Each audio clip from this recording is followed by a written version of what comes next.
There is a quiet war happening inside you right now. Not loud, not dramatic. No one around you can see it, but it is the most important battle you will ever fight. And it decides everything. Your peace, your power, your future. The Stoics knew something most people never learn. The people who rise above suffering, who become calm in chaos, who build a life of quiet strength, they didn't add more to their lives. They subtracted, they eliminated, silently, without announcement, without permission, without telling anyone. And today, I'm going to show you the 10 things you must remove from your life, quietly, deliberately, permanently, if you ever want to become the version of yourself that nothing can break. Stay until the end, because number 7 is the one most people are too afraid to even admit. Welcome back to Wisdom of the Stoics, the place where ancient wisdom meets modern struggle. Here we don't just talk about philosophy, we use it. Marcus Aurelius, Epictetus, Seneca, men who ruled empires, survived exile, and faced death with steady hands, left us a blueprint not for comfort, but for strength. If you're new here, consider subscribing, because every video on this channel is built to make you harder to disturb and easier to respect. Now let's begin. Most self-improvement advice tells you what to add. Wake up earlier, read more books, build new habits, network more, hustle harder. But the Stoics, Marcus Aurelius, Epictetus, Seneca, they understood something deeper. True strength isn't built by addition. It's revealed by subtraction. Think of a sculptor standing before a block of marble. Michelangelo didn't say he created David. He said David was already inside the stone. He simply removed everything that wasn't David. That is the Stoic path to becoming who you're meant to be. The strongest version of you is already inside you, buried under noise, distraction, fear, and other people's opinions. Your job isn't to build a new person. It's to chip away everything false. And here's the part nobody tells you. This elimination has to happen quietly. Why quietly? Because the moment you announce your transformation, you invite resistance. You invite doubt. You invite the very people who benefit from your weakness to suddenly have opinions about your strength. Seneca warned about this when he wrote to his friend Lucilius.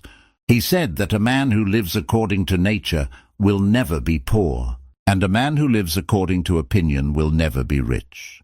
The opinions of others are a prison if you let them in, before your transformation is complete. So this video isn't a list you check off and post about. It's a private reckoning. 10 things. Quiet removal. No applause needed. Grab a notebook if you have one nearby, because I guarantee at least 3 of these are going to sting. Let's begin with the first one, and it's the one almost everyone underestimates. The first thing you must quietly eliminate is your need for approval. Somewhere along the way, you learned to scan rooms before speaking. You learned to measure your worth by the reactions on other people's faces. A slight frown from your mother, a pause before your boss responds to your idea, a friend who doesn't like your post. And without realizing it, you built your entire identity on a foundation that other people control. Epictetus, who was born a slave and later became one of the most respected philosophers in Rome, taught something radical for his time. Some things are within our control, and some things are not. Our opinions, our judgments, our desires, our actions, these are ours. But the opinions others hold of us, that belongs entirely to them. Chasing it is like chasing smoke. You will exhaust yourself and never hold anything real.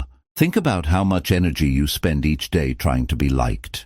The careful wording of a text message so no one is offended.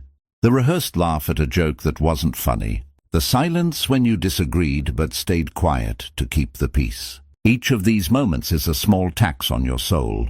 And over years, that tax compounds into a person who doesn't know what they actually think anymore, because they've spent so long thinking about what others want them to think. Here's a story. There was a Roman senator named Helvidius Priscus, a student of Stoic philosophy, who refused to bow to the approval of Emperor Vespasian. The emperor warned him to stay silent in the Senate, to not voice his opposing opinions. Priscus responded that it was within the emperor's power to take his life, but not within his power to make him say what he did not believe. He valued the approval of his own conscience over the approval, or even the mercy, of the most powerful man in the world. That is what it looks like to eliminate the need for approval. Not recklessness, not rebellion for its own sake, just an unshakable inner compass that no external opinion can move. You don't have to make a speech about this. You don't have to tell your friends, "I'm done seeking approval now." That would defeat the purpose, because announcing it is, ironically, still seeking approval, just dressed up as defiance. Instead, do it quietly. The next time you feel the urge to change your answer because you sense disapproval, pause. Ask yourself, is this what I actually believe? Or is this what will make them comfortable? That pause, repeated daily, is how the chains loosen. Picture your life 5 years from now if you continue seeking approval the way you do today. Picture the version of you who has fully eliminated it. Which one do you respect more? Which one sleeps better at night? The answer is obvious, but living it is the work.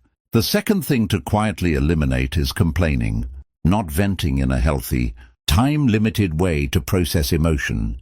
That has its place. I mean the habitual, repetitive complaining that has become your default language. The weather, the traffic, the economy, your job, your relationship, your body. Complaining has become, for many people, the primary way they bond with others. Misery loves company, and complaining is the handshake of the miserable. Marcus Aurelius, the most powerful man on earth during his reign, ruling an empire stretched across 3 continents, facing war, plague, and betrayal, wrote in his private journal something he never intended anyone else to read, that the soul becomes dyed with the color of its thoughts. If you constantly dye your mind with complaint, you become complaint. Your default lens on existence becomes negative, and you stop noticing the structure is even there. It becomes invisible to you, like a fish that doesn't notice water. Here's what's fascinating and slightly terrifying. Neuroscience now confirms what Marcus intuited 2,000 years ago. The brain operates on something called neuroplasticity. The neural pathways you use most often become stronger, faster, more automatic. If your daily habit is to scan your environment for what's wrong, your brain becomes extraordinarily efficient at finding what's wrong. You're not noticing reality more accurately by complaining. You're training a search algorithm that returns more and more negative results over time. Think about the people in your life who complain constantly. Are they magnetic? Do you walk away from conversations with them feeling energized, expanded, alive? Or do you feel slightly heavier, slightly more drained? Now ask yourself honestly, when others walk away from conversations with you, which feeling do you leave them with? This is uncomfortable. It's supposed to be. Growth always feels like a small loss before it feels like anything else. The Stoic method here isn't suppression. Seneca never said, "Pretend everything is fine." He said something far more useful. When something happens that you don't like, the question isn't, "Why is this happening to me?" but, "What does this require of me?" That single shift from victim to participant transforms complaint into strategy. Try this quietly, starting today. Every time you feel the urge to complain, replace it internally with one question: what is within my control here? If nothing is, accept it and redirect your energy. If something is, act on it instead of narrating it. You don't need to tell people you're not complaining anymore. Just stop doing it. Watch how the people around you respond when you become a person who discusses solutions instead of grievances. Watch how your own mind begins to feel lighter, like you've been carrying a backpack full of stones you didn't know you could put down. The third thing you must quietly eliminate is comparison, specifically the kind that poisons rather than motivates. We live in the most comparison-saturated era in human history. Every scroll of your phone is a parade of curated highlights. Someone's vacation, someone's promotion, someone's relationship, someone's body. And your mind, which evolved over hundreds of thousands of years to compare itself to perhaps 150 people in a tribe, is now comparing itself to millions of strangers, each presenting their best edited frame. Seneca wrote to Lucilius that no man can be content with his own portion who looks over his neighbor's fence. And that line was written before electricity, let alone Instagram. Imagine what he would say now. Here's the deeper Stoic insight. Though comparison isn't actually about other people, it's about your relationship with what philosophers call external goods, things outside your control. Wealth, beauty, status, possessions. The Stoics called these indifferents, not because they don't matter at all, but because they are not the foundation of a good life. They can be used well or badly, but they should never be the measuring stick for your worth. There's a story about Cato the Younger, a Stoic statesman known for his incorruptible character. He would deliberately wear plain, even unfashionable clothing in public, not out of poverty, but as a practice in detaching his sense of self from the approval and comparison of fashionable Roman society. He trained himself to feel comfortable being judged, so that judgment would lose its grip on him. This wasn't about rejecting nice things, it was about not needing them to feel whole. Here's a practical reframe. When you see someone with something you want, their career, their relationship, their body, their freedom, instead of asking, why don't I have that? Ask, what did that cost them? And am I willing to pay that price? Almost always, you'll discover that what you see is only the visible 10% of an iceberg. You don't see the failures, the loneliness, the specific sacrifices, the years of unglamorous effort. You are comparing your behind the scenes to their highlight reel, and that comparison is mathematically guaranteed to make you feel inadequate, because it is not an honest comparison at all. Quietly eliminate this.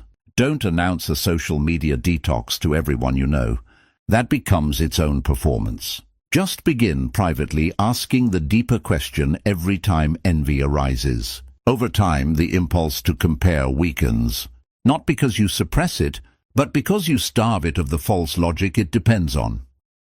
The fourth thing to quietly eliminate, and this is one of the hardest, is your tolerance for people who consistently drain you. I want to be careful here, because this isn't about cutting off everyone who challenges you or disagrees with you.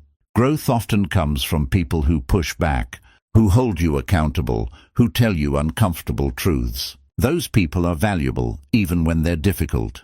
What I'm talking about is something different, people whose presence consistently leaves you smaller, more anxious, more self-doubting, not because they're helping you grow, but because their patterns are corrosive.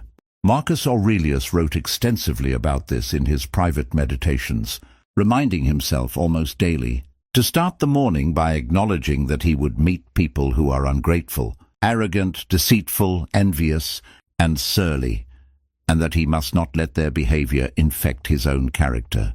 But notice, he didn't say avoid all difficult people because as emperor, he couldn't. What he did was protect his internal state from being hijacked by their behavior. But here's what's important for your real life, where you have more choice than an emperor surrounded by senators. You are not obligated to keep every person in your life simply because they've been there a long time, or because you feel guilty, or because removing them feels harsh. Seneca was explicit about this. He said that we should associate with those who will make us better and welcome those whom we can make better, and that this exchange should be mutual. If a relationship has become a one-way drain, where you give and receive only exhaustion in return, the Stoic position is clear. Protect your time, because time is the one resource you genuinely cannot get back. Here's a quiet exercise that costs you nothing and reveals everything. Think of the 5 people you spend the most time with. After spending time with each of them, do you typically feel more capable, more grounded, more yourself, or smaller, more anxious, more depleted? You don't need to confront anyone. You don't need a dramatic conversation or a public falling out. You simply, quietly, begin to redirect your time and energy toward what gives you life and away from what drains it. Some relationships will naturally fade as you do this. That's not coldness. That's wisdom. There's a difficult truth the Stoics understood that modern self-help often avoids. Not everyone is meant to be in your life forever, and that's not a tragedy. It's the natural order of things. Trees don't apologize for shedding leaves in autumn. The shedding makes room for new growth. The fifth thing to quietly eliminate is the unconscious, compulsive relationship you have with your phone, specifically with the apps engineered to fracture your attention. This isn't a lecture about screen time. Though the numbers are staggering, the average person checks their phone over 100 times a day, often without even consciously deciding to. This is about something the Stoics valued above almost everything else: the integrity of your mind. Marcus Aurelius wrote that the mind that is free from passions is a citadel. Nothing can take it by storm, because there is nothing more secure to which a man can fly for refuge and be thereafter inexpugnable. But what happens when you voluntarily hand the keys to that citadel to an algorithm designed by some of the most brilliant engineers on Earth, specifically built to capture and monetize your attention? Here's the uncomfortable truth. Your attention is not a renewable resource in the way you think it is. Where your attention goes repeatedly, your character follows. If your attention is constantly fragmented between 15-second videos, notifications, and the dopamine loop of checking for likes, you are training your mind to be incapable of the sustained, deep focus that builds anything meaningful: a skill, a relationship, a piece of work you're proud of, even a peaceful inner life. This isn't about throwing your phone in a lake. The Stoics were not opposed to tools. They were opposed to being enslaved by them. Seneca, ironically, wrote about the very same compulsive restlessness in his own era. Though there were no phones, people would travel from place to place, seeking distraction from themselves, never able to sit still with their own minds. He called it a sickness of the soul, this inability to bear one's own company. The quiet elimination here looks like this. You don't need to announce a digital detox or post about going offline. You simply start privately, building small pockets of phone-free time. The first 20 minutes of your morning, untouched by a screen. Mealtimes, phone in another room. Walks without earbuds, just you and your thoughts. However uncomfortable that silence feels at first. Notice, and this is important, notice the anxiety that comes up in that silence. That anxiety is information. It's telling you how much you've outsourced your inner peace to a device. The goal isn't to perform self-discipline for others to see. It's to quietly take back the citadel. The sixth thing to quietly eliminate is one of the most painful, because it requires admitting something most people spend their whole lives avoiding: the identity of being a victim of your circumstances. I want to be careful and precise here, because there is an important distinction. Acknowledging real harm done to you, abuse, betrayal, injustice, loss, is not the same as building your entire identity around that harm. The Stoics never denied that terrible things happen to people. Epictetus himself was enslaved, beaten so severely by his master that he was left permanently lame. He did not deny the reality of suffering. What he refused to do was let that suffering become the architecture of his entire identity for the rest of his life. This is the core of Stoic philosophy, and it's worth sitting with carefully. Events themselves do not have the power to harm your character. Only your judgment about those events has that power. Something happened to you. That is a fact, and facts deserve acknowledgement, even grief, even anger if appropriate. But the story you tell yourself about what that event means about your future, your worth, your capability, that story is something you have far more control over than you've been led to believe. Here's why this one is so quiet and so private. You cannot announce to others, "I'm no longer going to be a victim of my past," because that statement itself often becomes another performance, another identity to manage, another way of seeking approval for your healing. Real elimination of victim identity happens in the small, unwitnessed moments. It happens when you catch yourself about to explain away a missed opportunity by blaming your childhood, and instead you ask quietly, internally, what is the next right action I can take? regardless of what happened to me. Marcus Aurelius lost multiple children. He buried more of his own family than most people experience in several lifetimes. He ruled during a plague that killed millions, including eventually likely contributing to his own death. He had every justification to build an identity around suffering. Instead, his journal, written for no one's eyes but his own, repeats one idea constantly: the impediment to action advances action.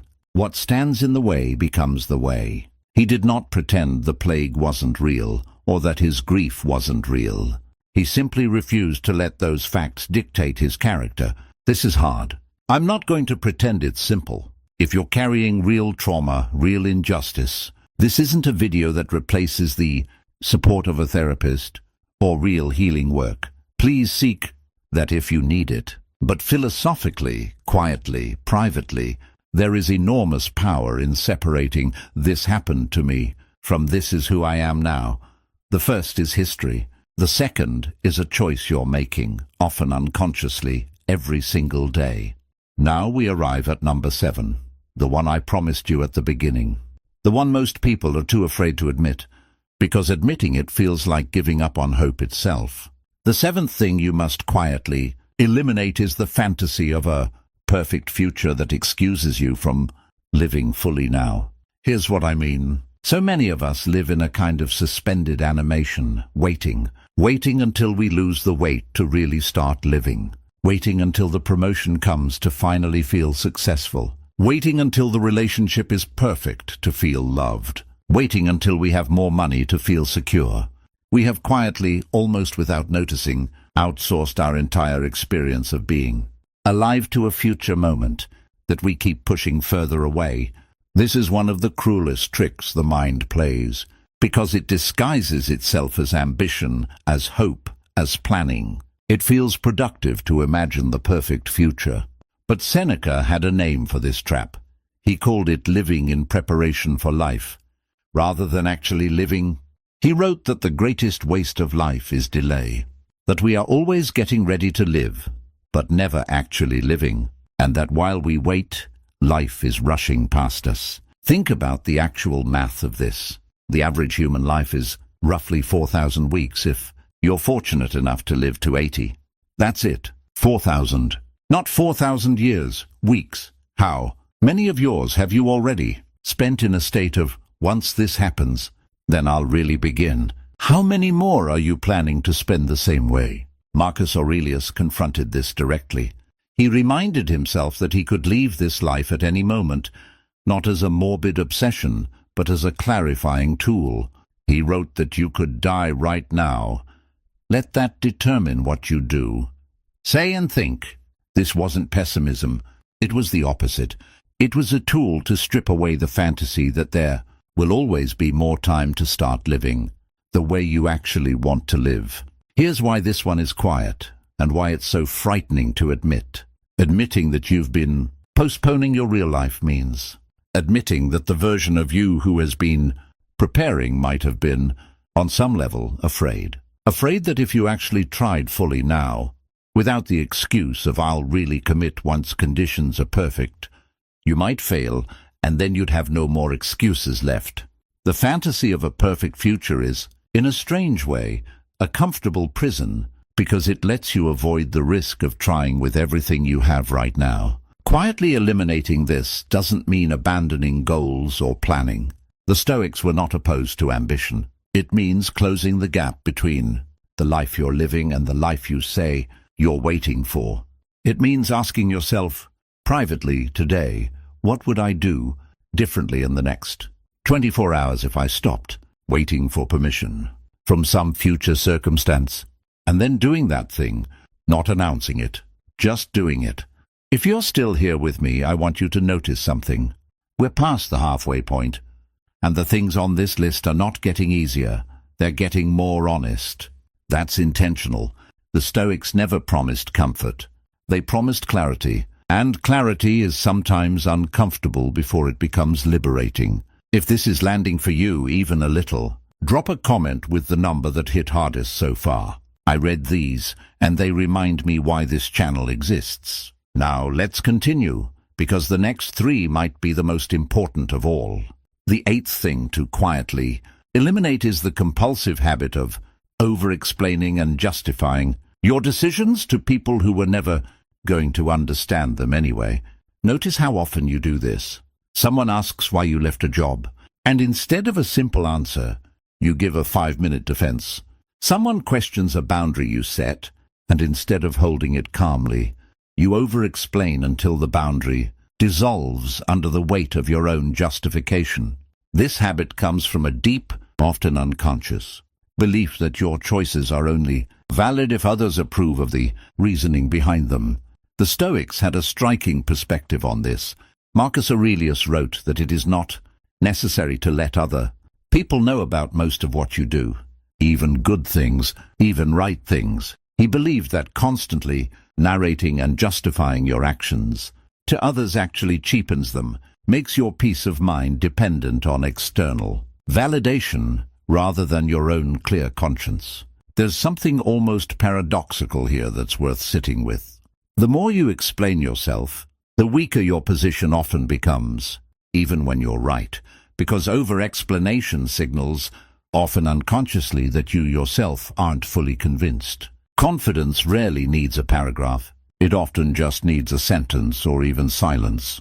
This doesn't mean becoming cold or withholding genuine communication with people who deserve explanation. Your spouse, your close family, people directly affected by your choices. This is about the instinctive over-explaining to acquaintances, critics, and people whose opinions shouldn't carry weight in your decision-making in the first place. The co-worker who questions why you didn't attend the optional after-work event. The extended family member who has opinions about your career choice. The stranger online with feedback on your life they were never asked for. Quietly eliminating this looks like practicing the short answer.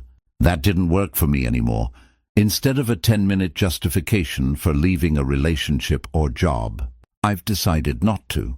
Instead of constructing an elaborate defense for declining an invitation. Watch how uncomfortable this feels at first. That discomfort is the muscle of people-pleasing finally being asked to relax. And watch over time how much energy returns to you that was previously spent managing other people's understanding of your life.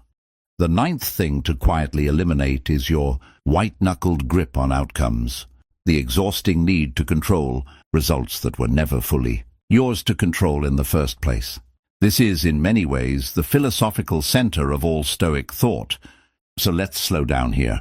Epictetus opened his most famous teaching with this exact distinction. Some things are up to us, and some things are not. Up to us, our judgments, our intentions, our effort, our character. Not up to us, the actions of other people, the timing of events, the outcomes of situations we can influence but never fully command. Even our own health and reputation, which depend partly on forces outside ourselves. Almost all human anxiety, when you trace it back far enough, comes from confusing these two categories. You pour your effort into a job application and then spend weeks anxious about whether you'll get it, even though the decision is now entirely in someone else's hands. You love someone fully and then live in quiet dread of whether they'll leave, even though their choices were never yours to make. You do everything right and still find yourself bracing for an outcome you cannot govern. There's a famous archery metaphor the Stoics used that I find incredibly clarifying. An archer should do everything within their control. Practice, form, aim, breath, with total dedication and excellence.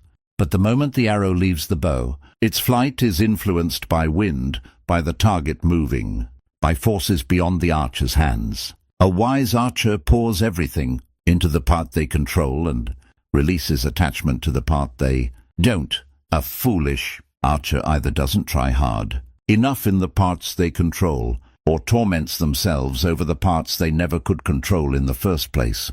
Marcus Aurelius applied this even to the outcome that frightens humans most, death itself, his own and his loved ones. He didn't pretend not to care. He simply recognized that pouring his anxiety into outcomes he couldn't govern was a misallocation of the only resource that mattered, his present attention and effort.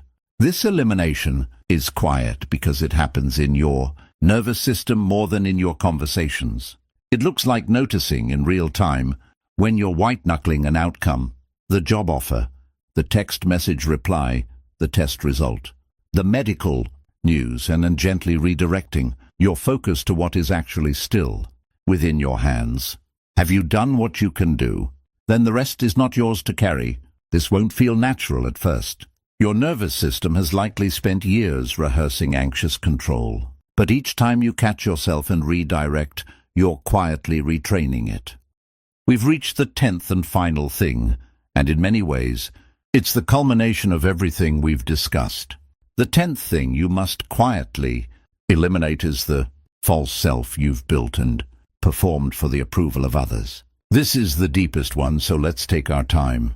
Somewhere across your life, childhood, school, early relationships, your career, you learned which version of yourself got rewarded and which version got punished, ignored, or shamed. And slowly, often without any conscious decision, you built a persona, a more agreeable version, a less threatening version, a version that laughs at jokes that aren't funny, agrees with opinions it doesn't hold, shrinks its ambitions so as not to make others uncomfortable, hides its true desires because they once led to disappointment or ridicule. This false self isn't a villain. It was built originally as protection. A child who learns that expressing anger leads to punishment will learn to suppress anger. A young person whose dreams were mocked will learn to shrink their dreams before anyone else can. The false self is, in its origin, an act of survival. But here's the painful truth the Stoics force us to confront. A survival strategy that once protected you can become, years later, the very prison that prevents you from living. Marcus Aurelius wrote something extraordinary on this subject. He said that very little is needed to make a happy life, and that it is all within yourself, in your way of thinking, not your way of performing. Your way of thinking. He understood that the gap between who you privately are and who you publicly perform yourself to be is the precise location where suffering accumulates. Every moment spent maintaining a false self is a moment of internal friction, a tax on your peace. Here's a question worth sitting with, privately, no one watching, no one to perform for. If no one in your life would judge you, disapprove of you, or be disappointed in you, what would you actually want? What would you say?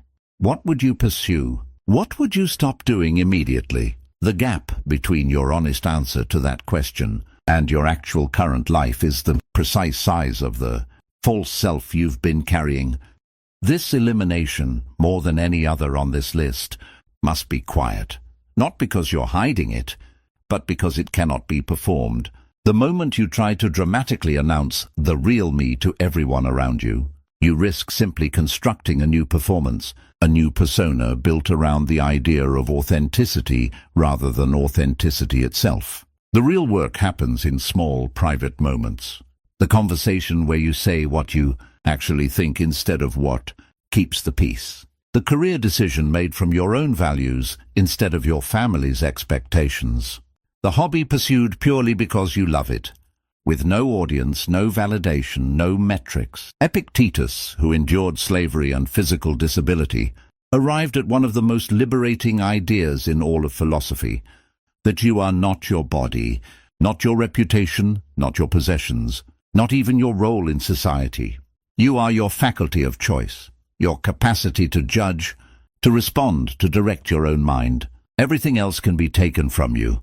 That cannot. When you stop performing a false self for others and start living from that inner faculty, you become, in the Stoic sense, finally free, not free from circumstances, but free from the exhausting project of managing other people's perception of you. 10 things, quietly eliminated. No announcements, no performance, no applause required. The need for approval, complaining, toxic comparison, people who drain you, your phone's grip on your attention, the victim identity, the fantasy of a perfect future, the habit of over-explaining yourself, the illusion of control over outcomes, and finally, the false self you've performed for others. Notice that none of these required you to add anything to your life. No new habit to maintain, no new system to manage, no new identity to perform. Just removal, just the quiet, patient work of becoming more fully yourself by clearing away what was never truly you in the first place. This is the entire genius of Stoic philosophy, practiced by emperors and former slaves alike.